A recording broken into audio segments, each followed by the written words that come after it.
ఎన్నికలు వస్తూ ఉంటాయి, పోతూ ఉంటాయి. గెలుపోటములు కూడా సర్వసాధారణం. గెలిచిన వారు ఓడిపోరని గ్యారంటీ లేదు. ఓడినవారు తప్పకుండా గెలుపు కోసం ఆరాటపడుతూ ఉంటారు.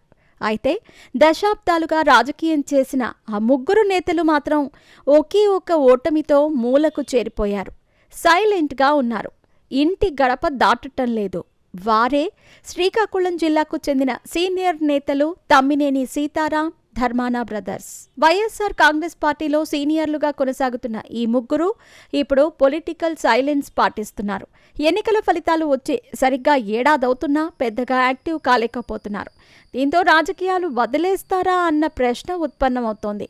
తెలుగు రాష్ట్రాల్లోనే Tammineni Seetharam senior most leader. Telugu Desam పార్టీలో సుదీర్ఘ కాలం కొనసాగారు. శ్రీకాకుళం జిల్లా ఆముదాల వలస నుంచి 1983 నుంచి 1999 వరకు ప్రాతినిధ్యం వహించారు. టీడీపీ అధికారంలోకి వచ్చిన ప్రతిసారి మంత్రి పదవి చేపట్టారు. అయితే 2004 నుంచి ఆయనకు వరుసగా ఓటములు ఎదురవుతున్నాయి. 2009లో చిరంజీవి ప్రజారాజ్యం పార్టీ ఏర్పాటు చేయటంతో ఆ పార్టీలో జాయిన్ అయ్యారు తమ్మినేని. ఆ ఎన్నికల్లో కూడా ఓటమి తప్పలేదు. తిరిగి తెలుగుదేశం పార్టీలో చేరిపోయారు. జగన్ వైఎస్ఆర్ కాంగ్రెస్ పార్టీ ఏర్పాటు చేయటంతో ఆ పార్టీలో చేరారు. 2014 ఎన్నికల్లో ఆ పార్టీ అభ్యర్థిగా పోటీ చేసి ఓడిపోయారు. 2019లో రెండోసారి వైఎస్ఆర్ కాంగ్రెస్ అభ్యర్థిగా పోటీ చేసి గెలిచారు. స్పీకర్ పదవి పొందారు. 2024 ఎన్నికల్లో మూడోసారి వైఎస్ఆర్ కాంగ్రెస్ అభ్యర్థిగా పోటీ చేసి దారుణంగా ఓడిపోయారు. దీంతో జగన్మోహన్ రెడ్డి ఆయన్ను పక్కకు తప్పించారు. నియోజకవర్గ బాధ్యతలు వేరొకరికి అప్పగించారు. అప్పటి నుంచి వైరాగ్యం ప్రదర్శిస్తున్నారు తమ్మినేని. ఇక ధర్మాన సోదరుల గురించి చెప్పనవసరం లేదు. 1989లో పొలిటికల్ ఎంట్రీ ఇచ్చారు ధర్మాన ప్రసాదరావు. తొలిసారిగా నరసన్నపేట నియోజకవర్గం నుంచి పోటీ చేసి ఎమ్మెల్యేగా గెలిచారు. చిన్న వయసులోనే అసెంబ్లీలో అడుగు పెట్టడమే కాకుండా మంత్రిగా కూడా పదవీ బాధ్యతలు చేపట్టారు.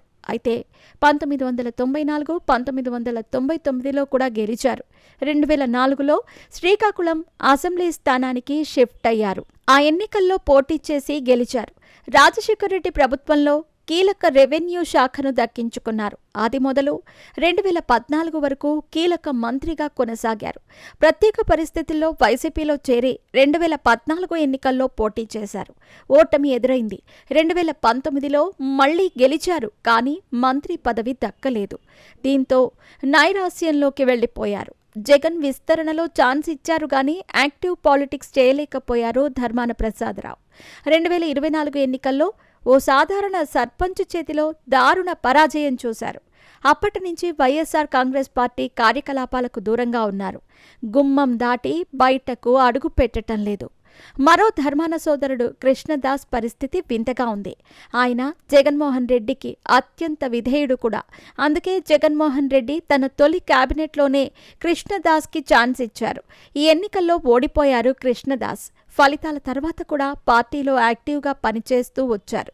వైఎస్ఆర్ కాంగ్రెస్ పగ్గాలు కూడా తీసుకున్నారు. కానీ ఉన్నట్టుండి ధర్మాన కృష్ణదాస్ సైతం రాజకీయంగా సైలెంట్ అయ్యారు. అయితే కేసులకు భయపడి ఆయన మౌనం దాల్చినట్టు ప్రచారం జరుగుతోంది. మొత్తానికి శ్రీకాకుళం జిల్లాలో ఆ ముగ్గురు సీనియర్ల మౌనం ఇప్పుడు పార్టీకి శాపంగా మారుతోంది. ఈ ముగ్గురిని కాదని కొత్త వారితో రాజకీయం చేసే ఉద్దేశం జగన్మోహన్ రెడ్డికి లేదు. అలాగని వీరు క్రియాశీలకం కావటమూ లేదు. దీంతో వైఎస్ఆర్ కాంగ్రెస్ పార్టీలో ఒక అస్పష్టమైన వాతావరణం కనిపిస్తోంది.